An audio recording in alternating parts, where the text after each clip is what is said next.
Lecture de la première lettre de Saint Jean. Bien-aimés, ce qui était depuis le commencement, ce que nous avons entendu, ce que nous avons vu de nos yeux, ce que nous avons contemplé et que nos mains ont touché, du Verbe de vie, nous vous l'annonçons. Oui, la vie s'est manifestée, nous l'avons vue, et nous rendons témoignage. Nous vous annonçons la vie éternelle qui était auprès du Père et qui s'est manifestée à nous. Ce que nous avons vu et entendu, nous vous l'annonçons à vous aussi, pour que, vous aussi, vous soyez en communion avec nous. Or, nous sommes, nous aussi, en communion avec le Père et avec son Fils Jésus-Christ.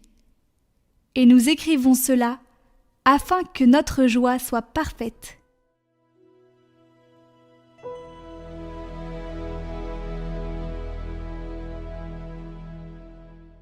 Que le Seigneur soit votre joie, homme juste. Le Seigneur est roi, exulte la terre, joie pour les îles sans nombre.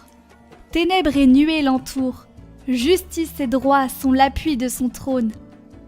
Les montagnes fondaient comme cire devant le Seigneur, devant le Maître de toute la terre. Les cieux ont proclamé sa justice, et tous les peuples ont vu sa gloire. Une lumière est semée pour le juste, et pour le cœur simple, une joie. Que le Seigneur soit votre joie, homme juste.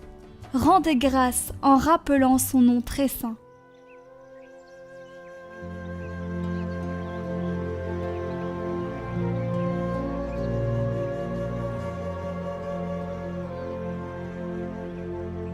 Évangile de Jésus-Christ selon saint Jean.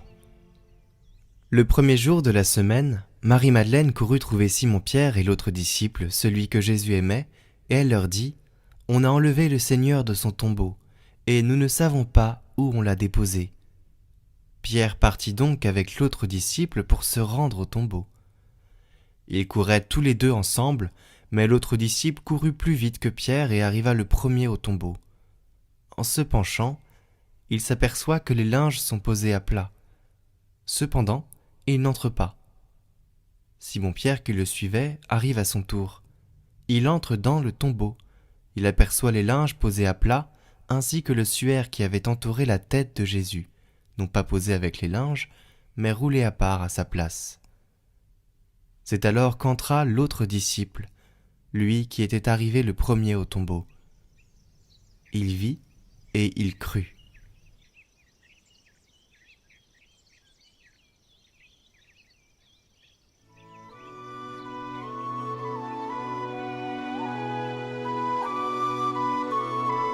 Commentaire de saint Augustin.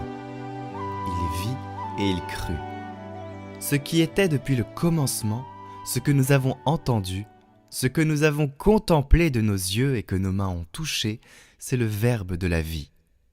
Y a-t-il quelqu'un qui touche de ses mains le Verbe de la vie, sinon parce que le Verbe s'est fait chair et qu'il a établi sa demeure parmi nous ? Or, ce Verbe qui s'est fait chair pour être touché de nos mains a commencé d'être chair dans le sein de la Vierge Marie. Mais il n'a pas alors commencé d'être le Verbe, car il était depuis le commencement, dit saint Jean. Voyez comme sa lettre confirme son évangile, où vous avez entendu dire « Au commencement était le Verbe, la parole de Dieu, et le Verbe était avec Dieu ». Peut-être que certains comprennent « Verbe de la vie » comme une formule quelconque pour désigner le Christ, et non pas précisément le corps du Christ que les mains ont touché. Mais voyez la suite. Oui, la vie s'est manifestée. Le Christ est donc le Verbe de la vie. Et comment cette vie s'est-elle manifestée ? Car même si elle était dès le commencement, elle ne s'était pas manifestée aux hommes. Elle s'était manifestée aux anges, qui la voyaient et qui s'en nourrissaient comme de leur pain. C'est ce que dit l'Écriture. L'homme a mangé le pain des anges. Donc, la vie elle-même s'est manifestée dans la chair. Elle a été placée en pleine manifestation afin qu'une réalité visible seulement par le cœur puisse être visible aussi aux yeux, afin de guérir les cœurs. Car seul le cœur voit le Verbe, la chair ne le voit pas. Nous étions capables de voir la chair, mais pas le Verbe. Le Verbe s'est fait chair pour guérir en nous ce qui nous rend capables de voir le Verbe. Nous portons témoignage, dit saint Jean. Nous vous annonçons cette vie éternelle qui était auprès du Père et qui s'est manifestée à nous.